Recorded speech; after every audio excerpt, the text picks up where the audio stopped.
walk us through. Just say yes to recording. All right.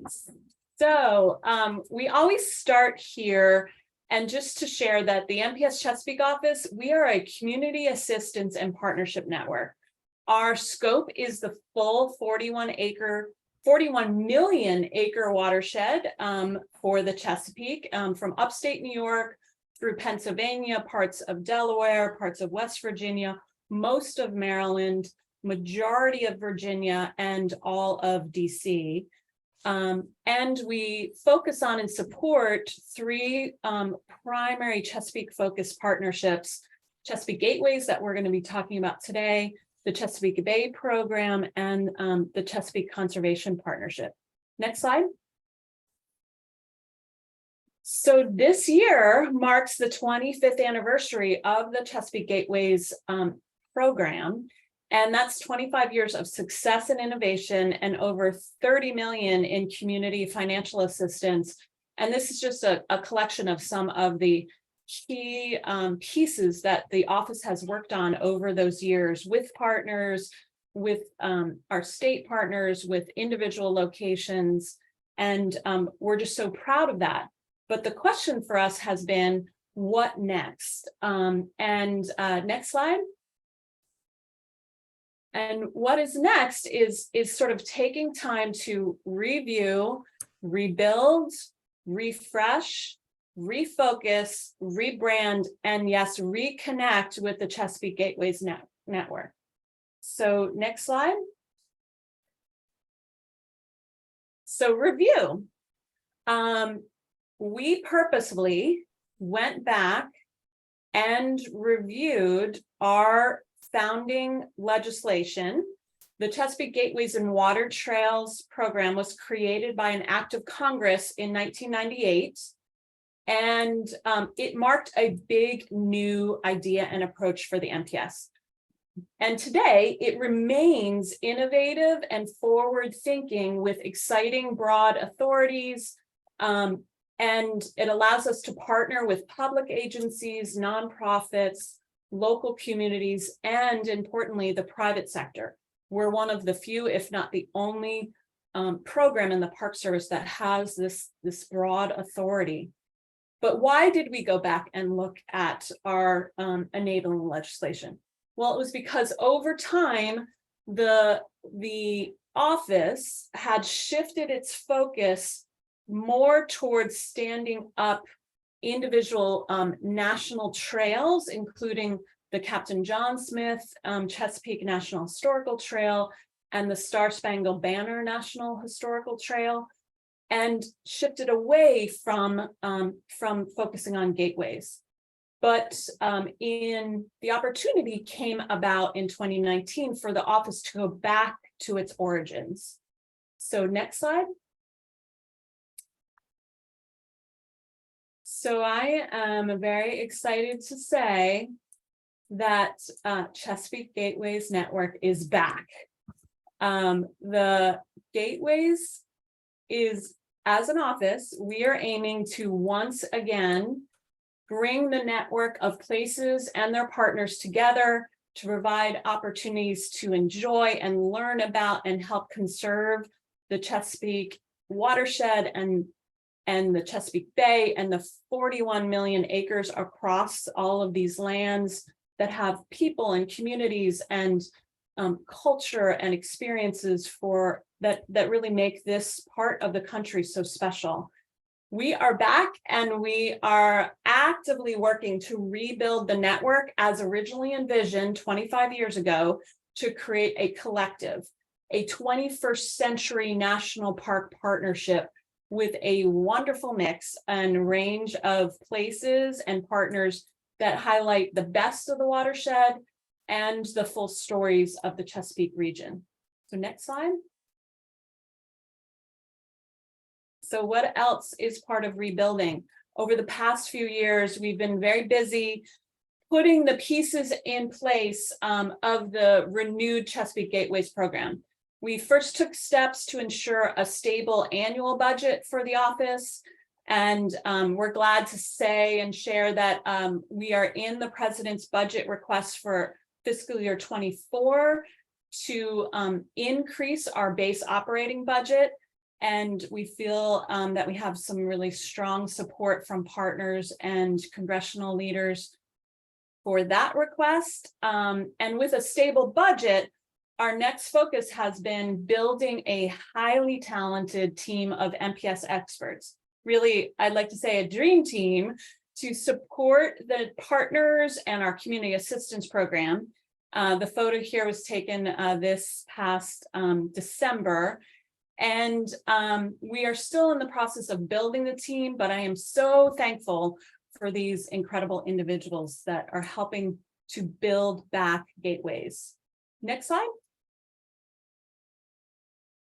And part of the refresh has been to update and refresh the key guiding documents for the Gateways, Chesapeake Gateways Network. A link will be added into the chat for this document. It's the Gateways Framework.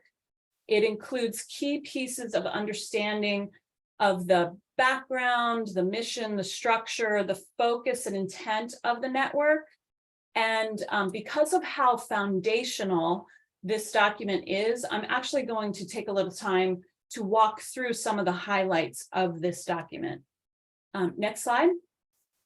But for this piece about refreshing, I'm going to pass it to Bob Campbell, the NPS Chesapeake Gateways Planning and Development Manager, to share a few thoughts on the mission, the purpose, and intent of the network. Bob? Thanks, Wendy. I appreciate it.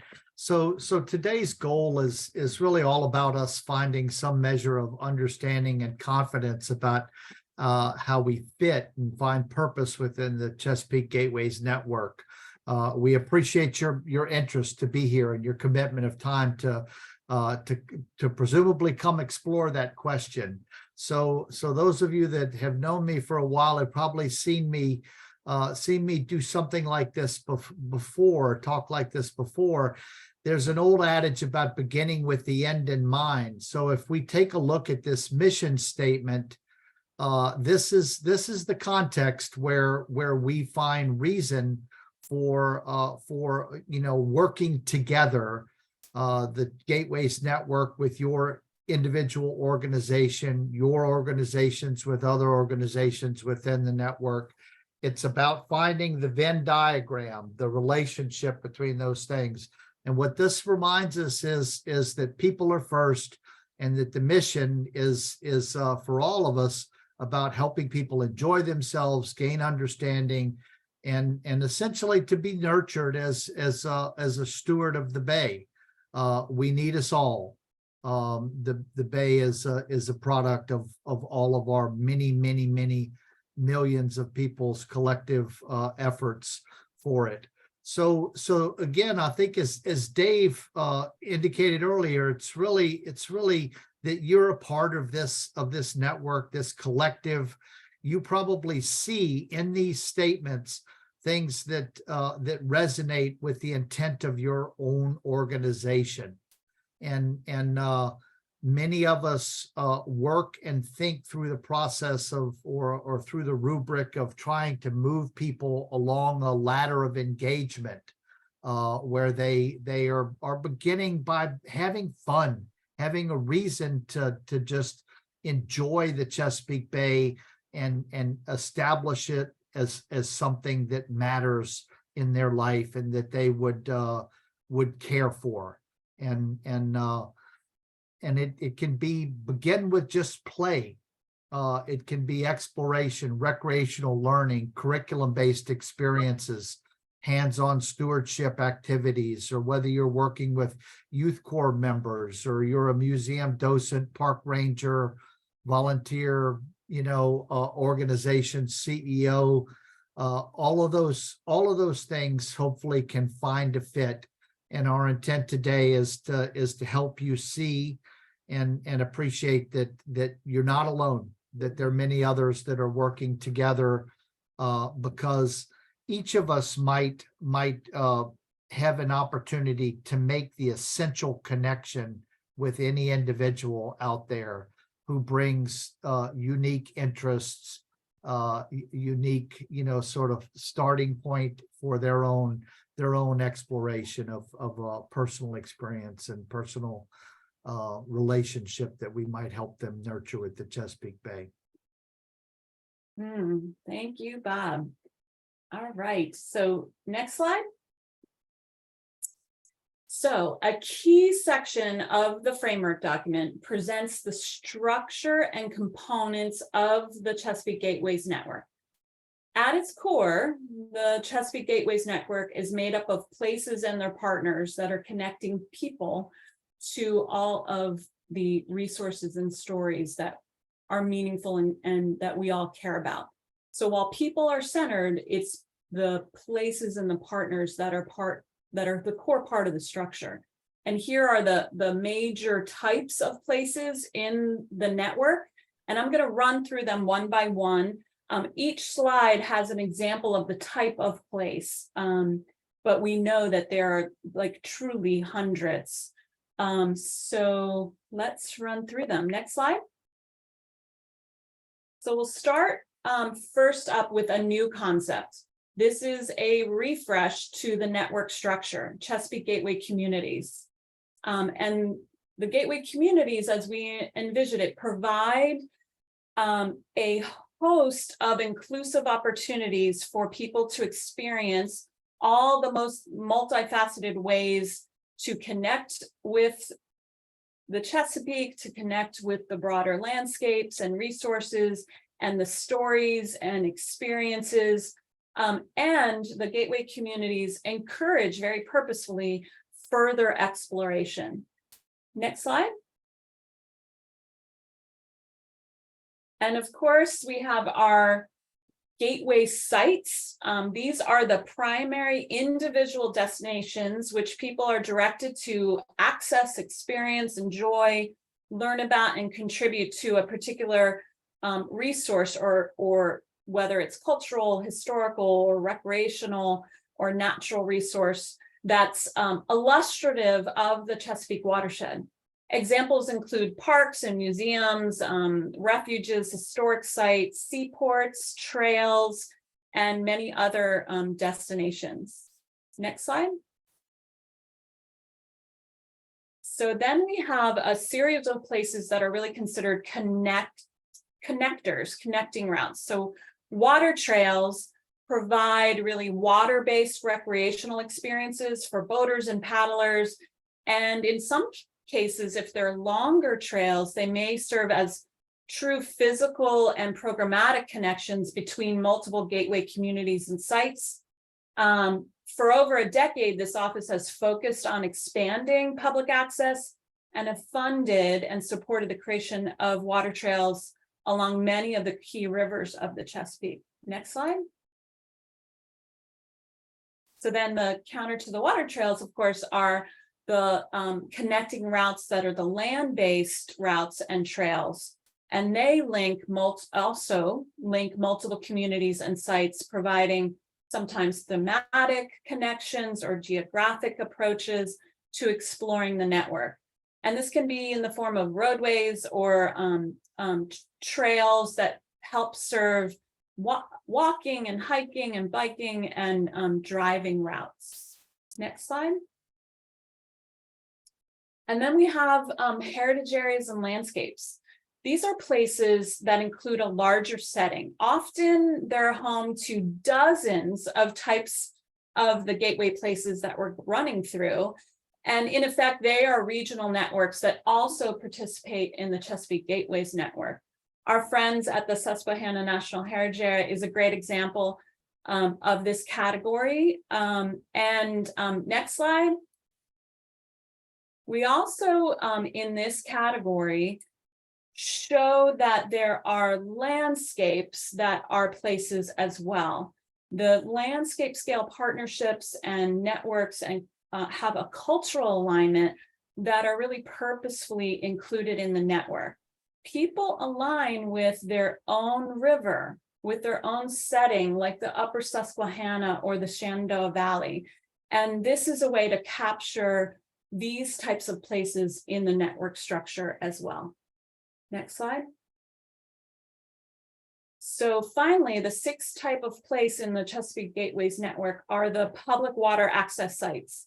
These are usually focused on opportunities for personal or small group exercise experiences with minimal interpretive information. There are thousands of public water access sites across the watershed, and a key partner, our office serves as a key partner to the Chesapeake Bay program, and we help track and support the goal of annually adding an additional 20 public water access sites across the watershed.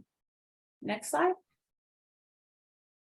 So the framework document acknowledges that there can be many gateway partners associated with these types of places. There are the managers of the places themselves, as well as the many partners that help support and activate the places.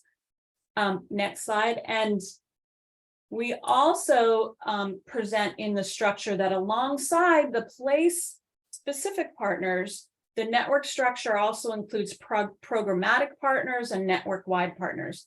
These are partners related to the entire network and or a programmatic theme or focus of the network. Next slide.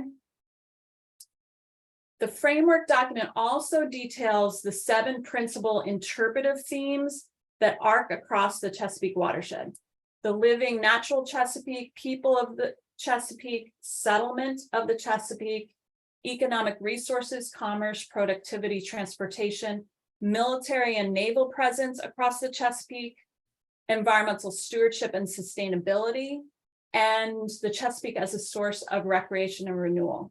The goal is to present and represent the full and inclusive stories of the Chesapeake. And when we use the phrase Chesapeake here, and in most places when we're talking about the network, we don't mean just the bay.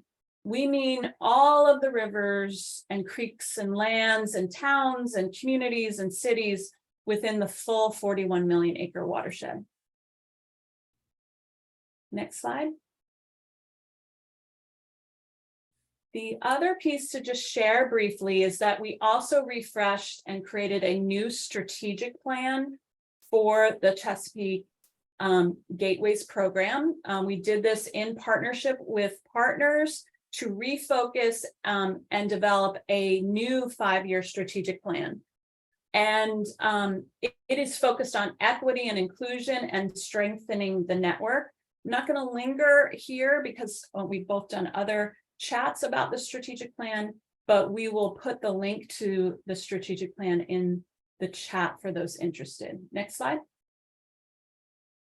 Another area that has had significant refocus is the multiple ways that the NPS Chesapeake office will be providing technical and financial assistance out to network partners. I want to say a big thank you to Bob Campbell. You heard his wise words.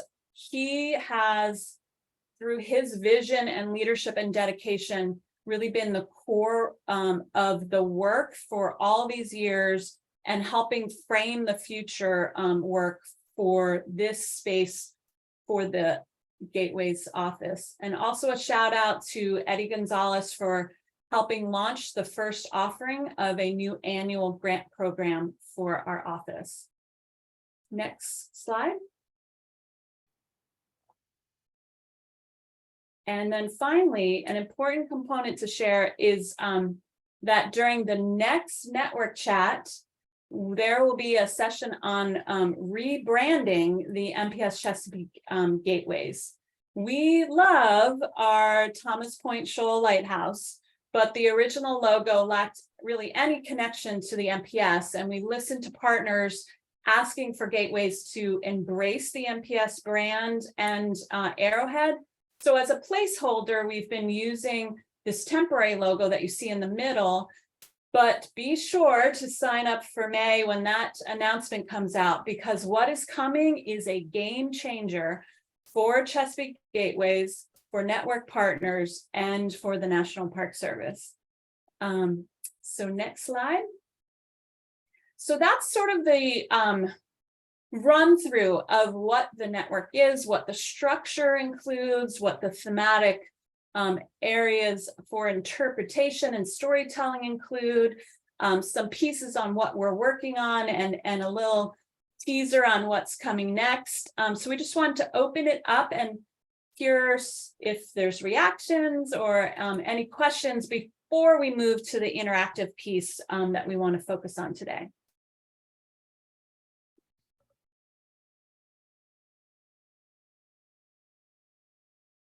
Yes, I have one question. This is very informative.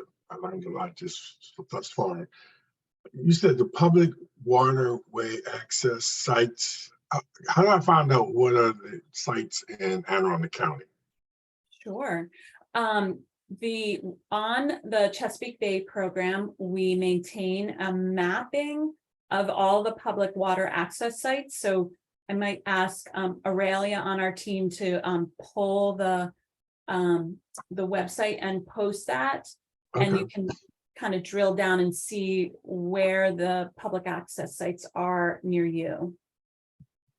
Thanks for that question. Any other sort of reactions or questions? I see a question in the chat. How are you currently engaged with private businesses through the network, outfitters, recreation opportunities? So one of the ways that is new for us that we started actually 2 years ago is in partnership with the Maryland Office of Tourism. We have partnered to create a program that's called Chesapeake Storytellers.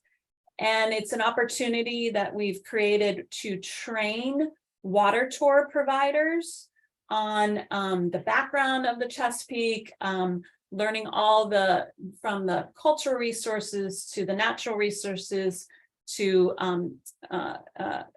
historic moments of the Chesapeake, so that as they are doing sailing tours or fishing expeditions, they can serve as an ambassador to help share about the Chesapeake. And they go through formal training. They get certified as a storyteller for the Chesapeake. And they go through interpretive training that's based on national standards. And so that is happening right now. There's a cohort that's going through the training right now. The graduation is in 2 weeks. And so that's an example where we're bringing in private tour operators to help train them and connect them to being ambassadors for the Chesapeake. Is there an opportunity for gateway sites to participate in training of that sort? Yeah, we have had gateway sites join, like the Annapolis Maritime Museum sends people sent people to the first one, and there's a few in this one. So yes, we can work with Maryland Tourism Office on getting, when the next round happens, to make sure the opportunity is shared out. Great. All right. Yeah, I thought I saw a hand, but Okay. I don't see it anymore. So maybe we answered that question. Oh, wait, it's Marcy. Yeah, good morning, everyone. I'm Marcy Ross with Maryland Tourism. And Wendy, thank you so much for your explanation about the Chesapeake Bay Storytellers Program. Actually, with class number 2, we've now expanded it to land-based tour providers as well, because we know that seeing the land from the water is great, but also seeing the water from the land is also really important. And one of the things that's been really so amazing in all of this is that we've really had a chance to bring the public and the private sector together and emphasize that the economic side of business growth is very exciting, but we really need to do it with messages that embrace sustainability and really looking to the future. So we really thank the Chesapeake Bay Gateways program and the program office and the team for allowing us the opportunity to do this.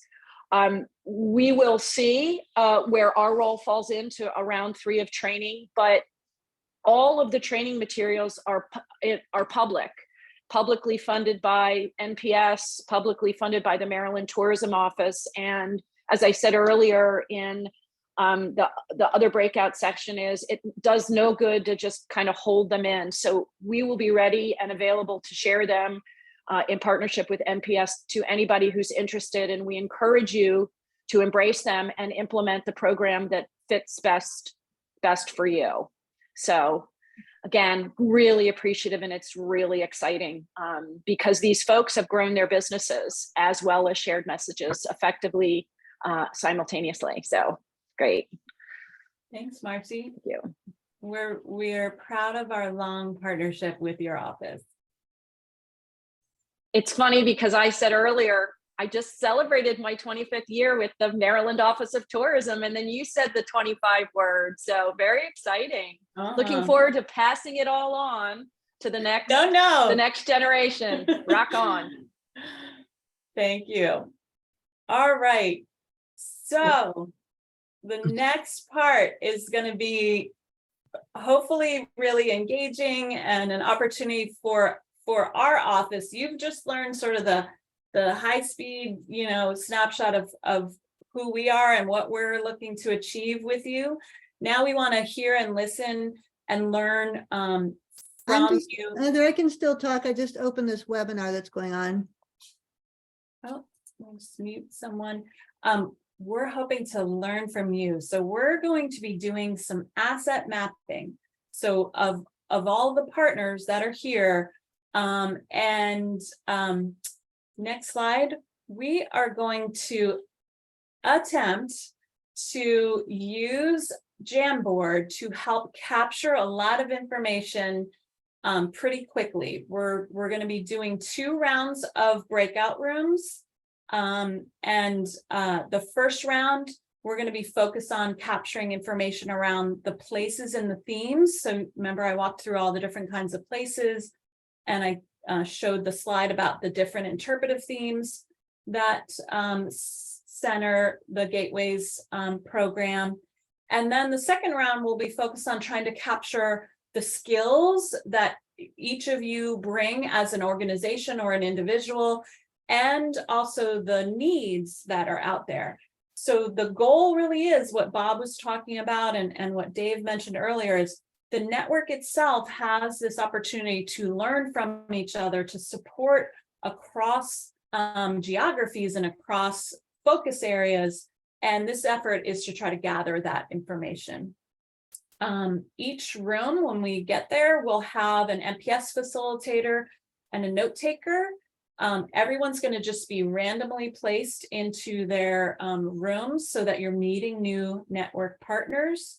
Your facilitator will help you through the process when you get into your rooms. But before we break into rooms, we're going to practice all together about using JamBoard. So Rebecca just put into the chat the link to the JamBoard, the first one that we're going to use. And I'm going to hand it to Rebecca to help us from here forward. Yeah, so I'm going to actually share my screen as well. So pulling up, you should all see the JamBoard now. Hopefully you're able to navigate to that link that I put in the chat so that you can see the JamBoard. What we're going to do, and for those of you who joined and were here for the network triad, the question is probably familiar. So thinking back to what you shared in that network triad, or if you're just joining us, what the authentic, natural, cultural, historical, or recreational experience is that your organization is focused on.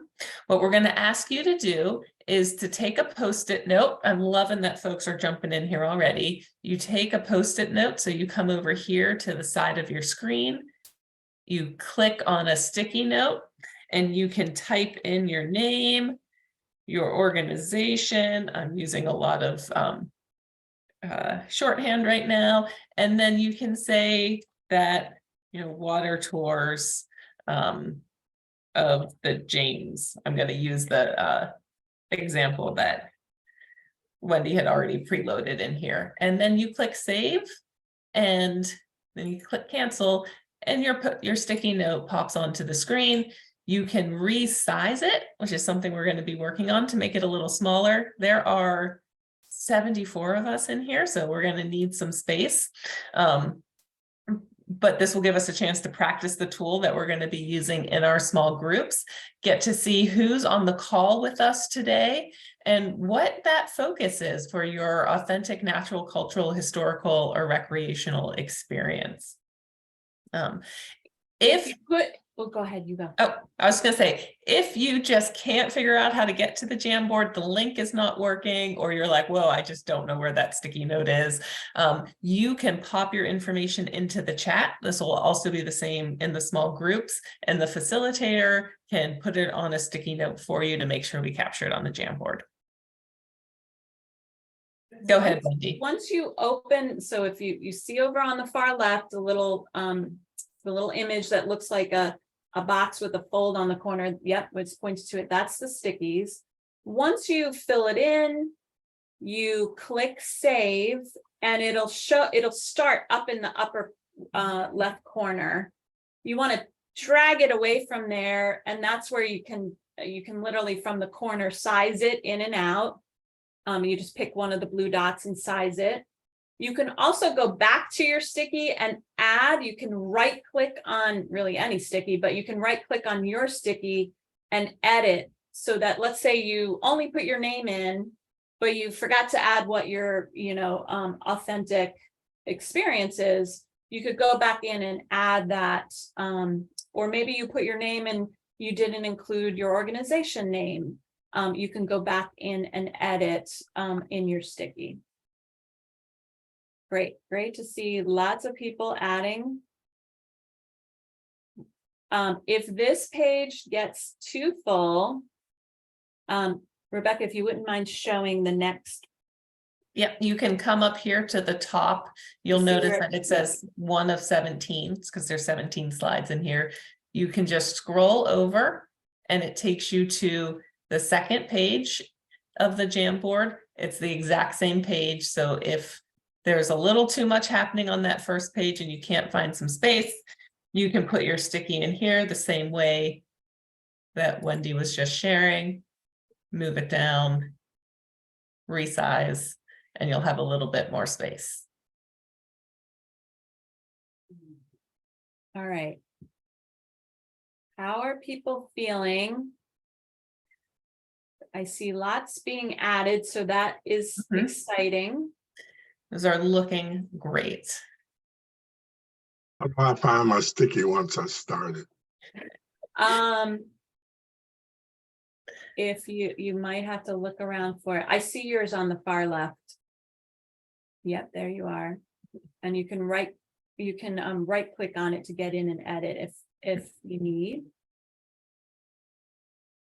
Great. All right. I still see people doing a little work. So one thing is, these Jamboards will be up past this session, so you can go in and add your sticky after if you haven't had a chance to, or if you have a partner that you think should make sure they're represented here. We'll be taking the information and definitely packaging it together and sharing it back out, but these will be open for a while, so they'll be living and breathing documents for a little bit after our chat this morning. When we go into the small groups, like Wendy said, the first small group session is going to last about 30 minutes, and we're going to focus on place and theme. And so I'm going to ask that we spend about 10 minutes focused on place, and then the rest of that time, about 20 minutes focused on theme. So for the facilitators, as we go in, just making sure that you're keeping track of that time so that we get to spend the bulk of our time really hearing about the themes that folks are focused on. We'll come back together, we'll reconfigure a little bit, we'll talk about the next small group exercise, and then we'll jump into that one. So folks should have indicated if they need the closed captioning or the ALS interpreter for their small groups, and Brent should have that all set up. The facilitators will walk you through. We're going to stay in this Jamboard, so you can keep this link up, and we'll direct you to the exact slide for your small group when you get there. Brent, are we ready? Folks Yeah, are here we doing go. great. Quick studies. Yeah.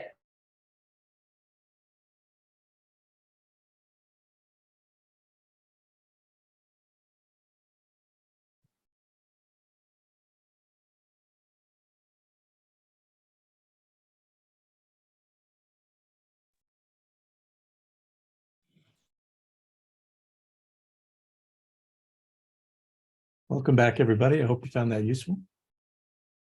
Always takes a minute for the groups to come back, so be patient.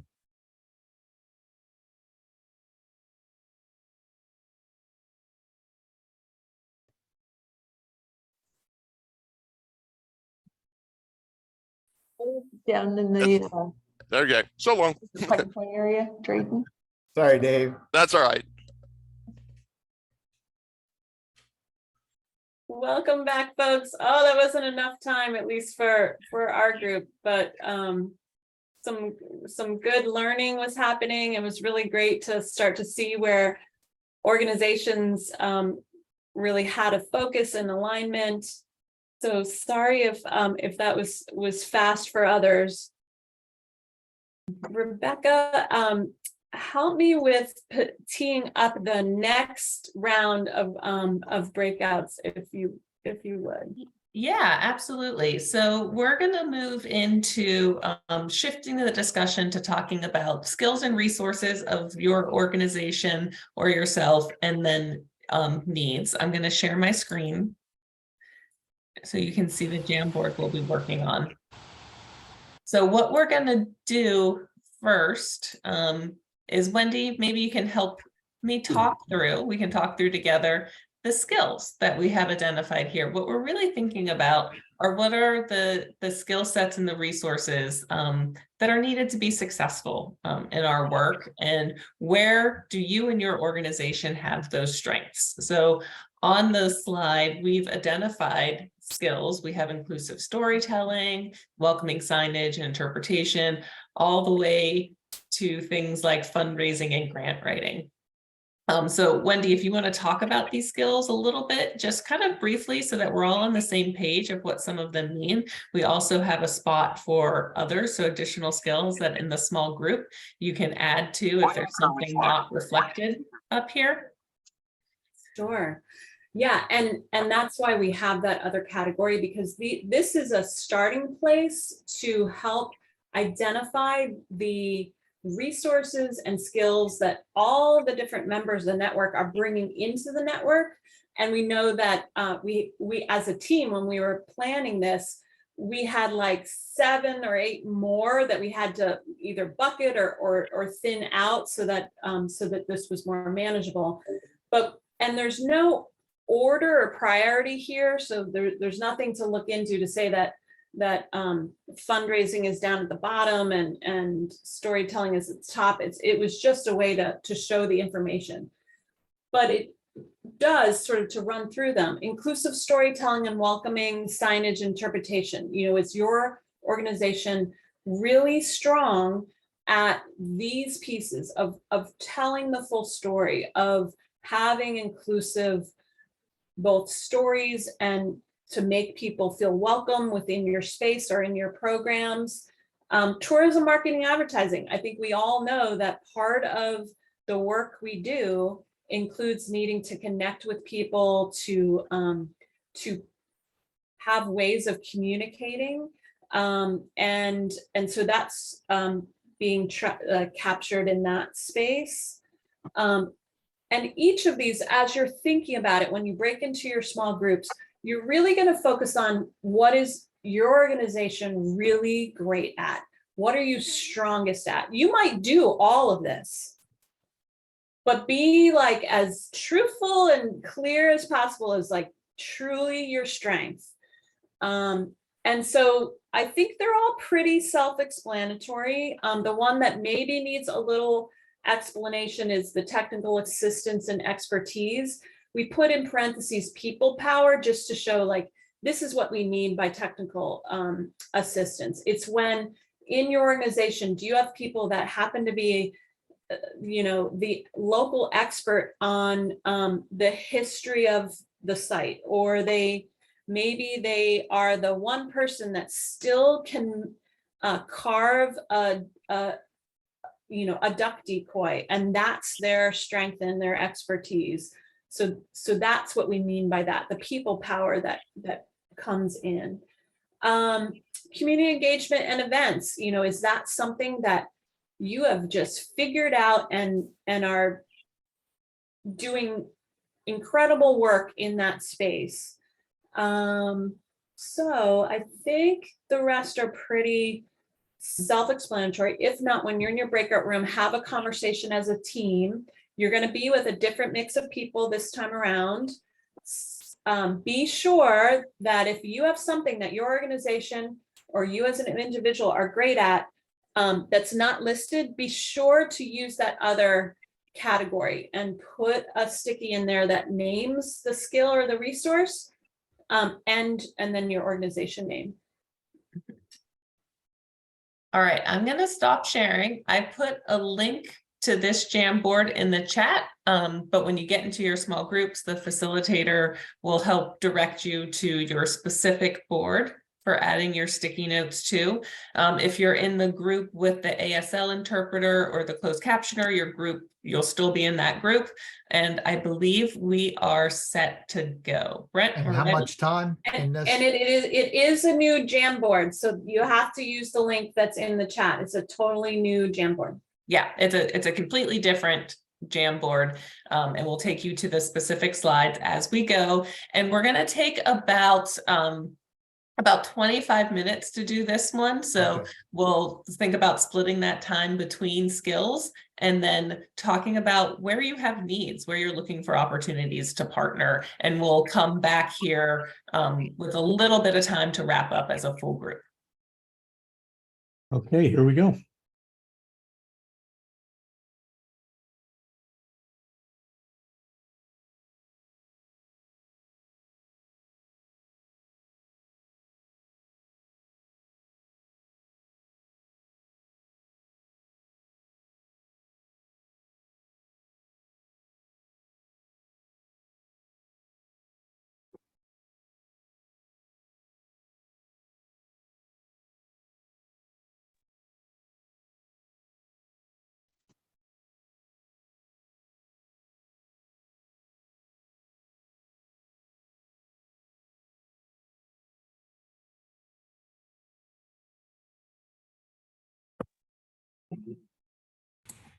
Welcome back.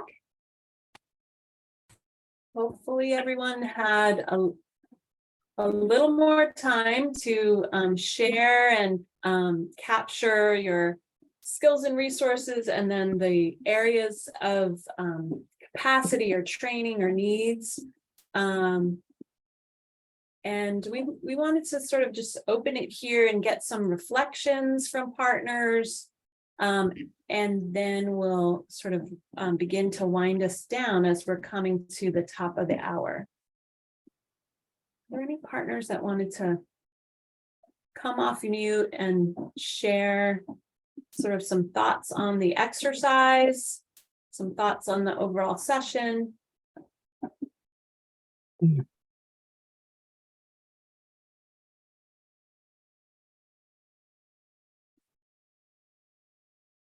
I'll say across my two groups, there definitely was some connections and I think some opportunities for folks to begin engaging and collaborating. So it was exciting to see some of those connections already starting, and definitely a lot of interest in how we learn from each other and dive into these network relationships a little bit deeper.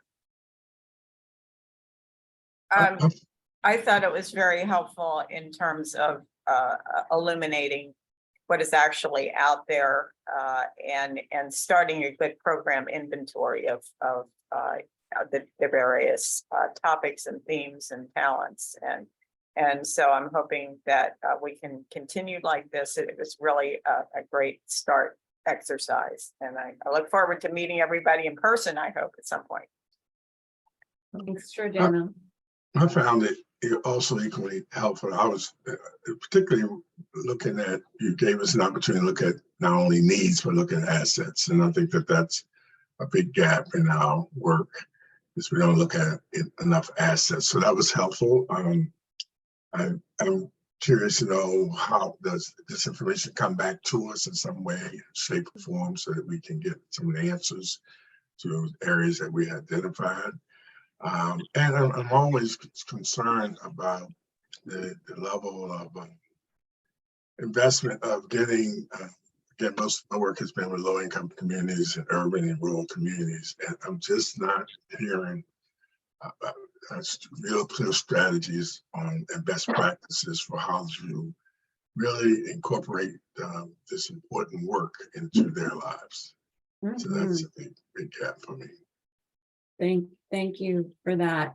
The intention for this exercise is to be able to identify the skills and resources that we can begin to activate across the network, connecting those partners that have strengths in some areas to support and be peer support for and network support for with and for other partners. It's also an opportunity to, by sharing the needs, identify future network chats to be focused on honing in on the needs that were identified by partners. It's also going to help frame our annual what's called our annual Gateways training, and there's a little save the date there. It's going to be November 6th through 8th out at what's called the National Conservation Training Center. So it's meant to be in person.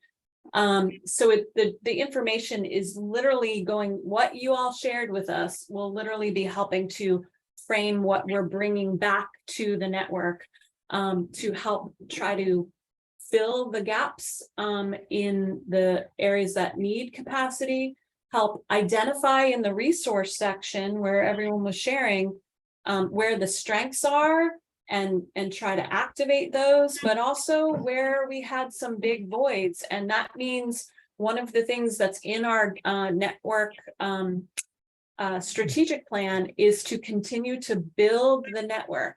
That means bringing more diverse organizations in, identifying the areas where the network needs new voices. So that's also going to be part of understanding the asset mapping, is identifying those areas that we need to bring more partners to the network. And then the strategic plan also is very purposefully focused on equity and inclusion. And so for NPS Chesapeake Gateways, the annual grant cycle is focused on partners that are able to show that that's the space that their project or program is advancing. And so it's our first time doing a grant offering. And so it's going to be a process of learning and then adapting and strengthening and learning. Mr. Rowell, I would hope that you stay engaged with us so you're helping us be better and more purposeful in the equity space. When is the next grant opportunity? The current one closed in January, and we're aiming for the next cycle to start this summer, likely in July, that it would open with a closing in September for $2024. And that we're trying to get on that sort of cycle where it's announced in the summer, the opening closes in the fall, and the dollars come in the new calendar year. So stay tuned for hopefully a July launch of the next round of grants. But the other thing to, go ahead. It's just one last question. Is technical assistance provided with, with ideas that we had before we? There will be workshops and webinars to help partners get ready to apply. Yes. And that will all be, once we have the start date, those will all be set and shared as a calendar.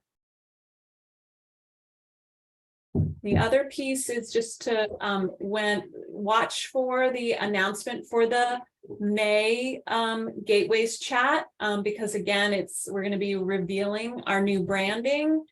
And we're all very, very excited about that. Just to sort of wrap up today, everyone will get the slides.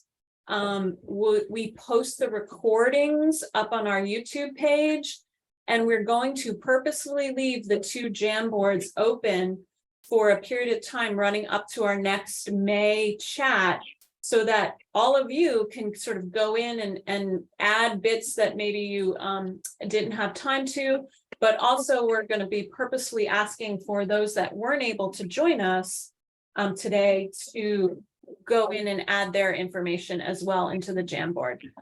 So we're attempting to keep asset mapping between now and our next May chat.